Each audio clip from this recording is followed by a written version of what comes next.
आप देख रहे हैं देश का विशाल न्यूज नेटवर्क न्यूज नेशन 81।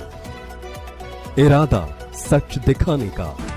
खबर है उत्तर प्रदेश के जनपद मथुरा से, जहां थाना गोविंदनगर मथुरा में दिनांक 8/11/2023 को गौशाला में घुसकर गौ तस्करों द्वारा गौकसी की गई।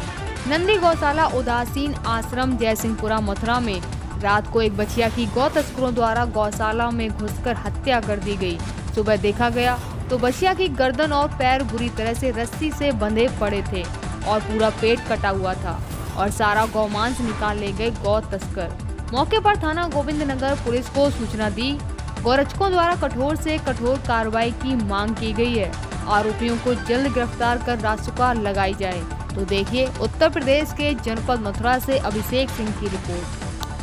जी हेमंत जी बताएं, क्या कुछ सूचना मिली थी और क्या मौके पे आकर के पाया आपने? जी, सबसे पहले सभी को जय श्री राम, वंदे मातरम। मेरा नाम हेमंत कुमार शर्मा है। मैं विश्व हिंदू परिषद मथुरा विभाग से गौशाला संपर्क प्रमुख हूँ। जैसे कि हमारे कार्यकर्ता हैं जिनका नाम शेट्टी है, जिसके द्वारा मुझे सूचना प्राप्त हुई थी कि भैया हमारे क्षेत्र के अंदर में एक नंदी गौशाला है जो हिना मीना पब्लिक स्कूल परिक्रमा मार्ग जयसिंहपुरा में पड़ती है, खादर में।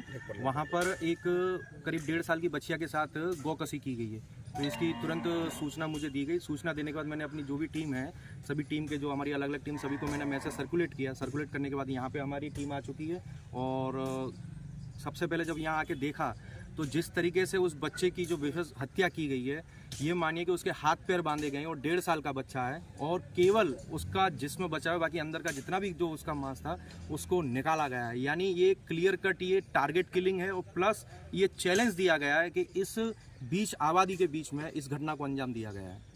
हेमंत जी, अक्सर देखा जाता है गौकसी के मामले अक्सर सामने आते रहते हैं, लेकिन पहला ऐसा मामला है जो इतने मासूम बच्चे के साथ ये घटना हुई है। जी बिल्कुल, आपने सही कहा पत्रकार महोदय जी कि ये घटना देखकर हम खुद सभी गौ सेवक जितने भी यहाँ पे आए हुए हैं सभी स्तंभ हैं कि जिस घटना को अंजाम दिया गया, घटना देने वाले ने उस अवशेष को इस छतवित किया गया है कि आप मानिए कि हम देखने में हमारी आत्माएं रो रही हैं।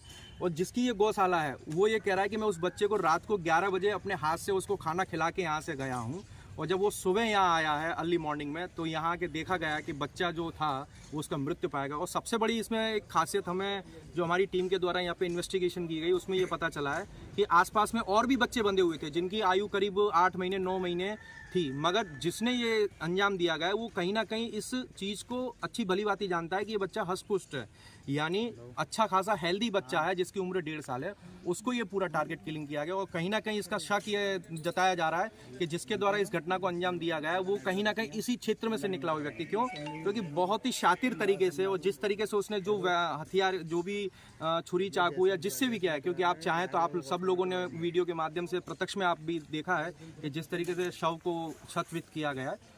और साथ ही साथ मथुरा पुलिस प्रशासन, जिसमें हमारे गोविंदनगर एसएचओ साहब ललित भाटी जी, साथ में चौकी इंचार्ज बिल्ला मंदिर, इन लोगों का पूर्ण सहयोग मिला। प्रशासन तत्काल प्रभाव से हमारे फ़ोन के द्वारा यहाँ पे आ गया और हम तो यही डिमांड करेंगे आपके माध्यम से कि जिसने भी ये कृत्य किया गया है, मैं पुलिस प्रशासन से कहूँगा कि इस केस को एक चैलेंजिंग केस लेके चलें और इसमें जो भी दोषी है उसको बख्शा ना जाए। और साथ के साथ मैं ये भी कहकर जाना चाहूँगा यहाँ के सभी जितने भी हमारे जनपद के जो भी यहाँ के रहवासी हैं कि आप लोग भी अब जाग जाइए, क्योंकि ये एक बच्चे की निर्मम हत्या हुई है। आप ये सोचिए अगर इसकी जगह हमारा ही बच्चा होता तो क्या हम चुप बैठते?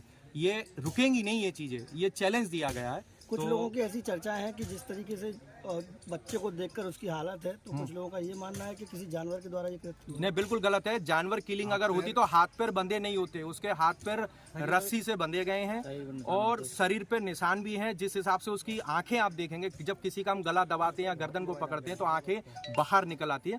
तो मैं इस बयान को बिल्कुल मैं खंडित करता हूँ कि ये किसी जानवर का, और जानवर ये कोई बिहड़ों में नहीं है, ये आबादी के बीच में ये गौशाला है। आप चाहें तो अवशेष भी हैं और साथ के साथ मथुरा प्रशासन जो है उनके द्वारा यहाँ पे पीएम भी कराया जा रहा है। तो आगे की जो कार्रवाई है वो एफआईआर के लिए हमने यहाँ पे तहरीर भी कार्रवाई बढ़ चुकी है और एफआईआर दी जा रही है इस मामले के अंदर में।